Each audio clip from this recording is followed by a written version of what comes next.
4 बोतल वोडका, काम मेरा रोज का ने भारत का भविष्य तबाह कर रखा है।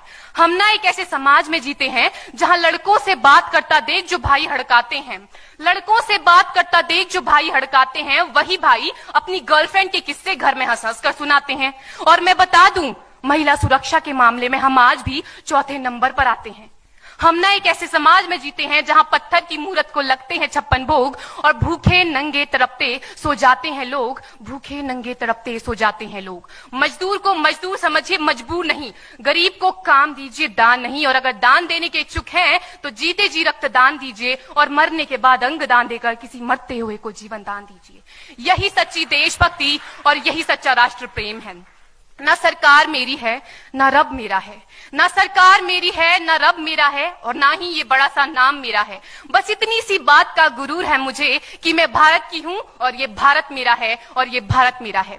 परंतु एक वैचारिक बीमारी हमारे समाज में मुझे नजर आती है। कहा जाता है हम दुनिया के सबसे बड़े लोकतंत्र हैं, जहां हिंदू पैदा होते हैं, मुस्लिम, सिख और ईसाई भी पैदा होते हैं, लेकिन बदकिस्मती है अब इंसान पैदा नहीं होते। और मेरे विचारों में ना हिंदू की जरूरत है ना मुसलमान की जरूरत है। राष्ट्र निर्माण के लिए केवल अच्छे इंसान की जरूरत है, केवल अच्छे इंसान की जरूरत है। जरा सोच कर देखिए, ये पेड़ पौधे और शाखाएं भी परेशान हो जाएं अगर परिंदे भी हिंदू और मुसलमान हो जाएं।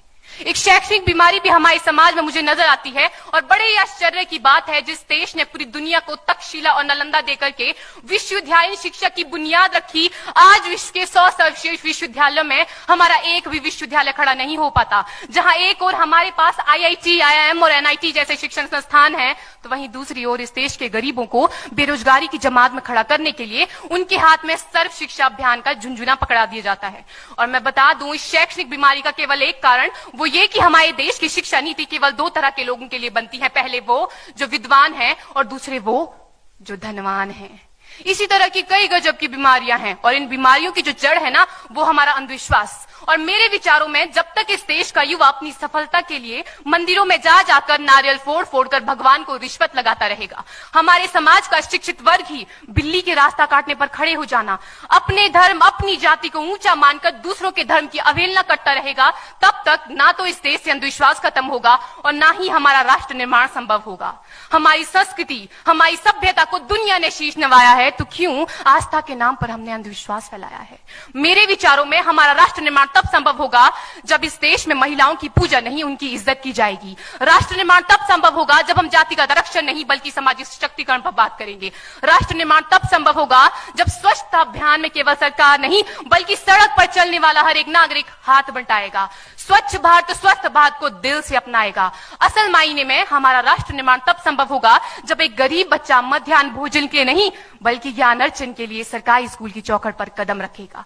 और हमारा राष्ट्र निर्माण तब तक संभव नहीं होगा जब तक एक नागरिक नैतिक रूप से सटीन, चारित्रिक रूप से भ्रष्ट, मानसिक रूप से दिवालिया, धार्मिक रूप से अंधा, राजनीतिक रूप से गंदा, स्वैच्छिक मान मूल्यों के आंकड़ों में जिन्न शिन्न पैपंदमयी अखंड भारत को खंड खंड करता रहेगा, तब तक हमारा राष्ट्र निर्माण संभव नहीं होगा।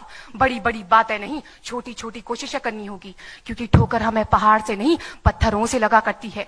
I being an Indian, I being a student, I being a symbol daughter of this motherland feel proud to be an Indian। और मैं सैल्यूट करना चाहूंगी सरहद पर दिन रात हमारी रक्षा के लिए खड़े हर उस जवान को, इस देश की पुलिस, प्रशासन और किसान को, और इस देश के हर उस व्यक्ति को जो अपना काम पूरी ईमानदारी, पूरी मेहनत और पूरी लगन से करते हैं, जिनके बिना राष्ट्र निर्माण की कल्पना करना भी असंभव सा लगता है। और आज इस मंच पर पूरी जिम्मेदारी के साथ मैं भारत की बेटी ये कहती हूं कि हमारा राष्ट्र निर्माण तब संभव होगा जब हम सभी, मैं, आप, हम सब मिलकर प्रयास करेंगे, क्योंकि हमारे देश की जिम्मेदारी नहीं है हमें आगे ले जाने की, हमारी जिम्मेदारी है अपने देश को आगे ले जाने की, अपने राष्ट्र